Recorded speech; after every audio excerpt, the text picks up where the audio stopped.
அப்புறம் தம்பி அந்த ரகசியத்தை சொல்றேன்னு சொல்லவே இல்ல. நலராஜ் நாட்டு வைத்தியர்னு கேள்விப்பட்டிருப்பீங்கன்னு நினைக்கிறேன். இல்ல தம்பி, அப்படி யாரும் எனக்கு தெரியாது. நல்லதா போச்சு. என்னக்கா அவரை தெரியாதுன்னு சொல்லிட்டீங்க? சேலத்துல பெரும் புள்ளிக்கு அவரு. ஒரு 15 வருஷத்துக்கு முன்னாடி நைட்டு 11 மணிக்கு மேல எந்த டிவி சேனல் போட்டாலும் அவரு தாங்க வருவாரு. வந்து அன்றைய இளைஞர்களுக்கு அப்படிதான் அறிவுரை சொல்லுவாரு. டே பேராண்டிகளா, தாத்தா கிட்ட வந்துருங்கடா, சொன்னா கேளுங்கடா, அநியாயம் பண்ணாதீங்கடா அப்படின்னு சொல்லி கதறுவாரு.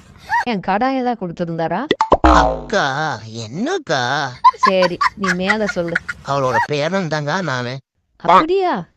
சூத்திரத்தை சொல்ல சொல்ல நான் கிண்டிக்கிட்டே இருப்பேன். அங்க கிண்டி பழகினதான் இது. பேச்சு வாக்குல பொருளை ஏதாவது மாத்தி கீத்தி போட்டுறாதீங்க, கரெக்டா போடுங்க.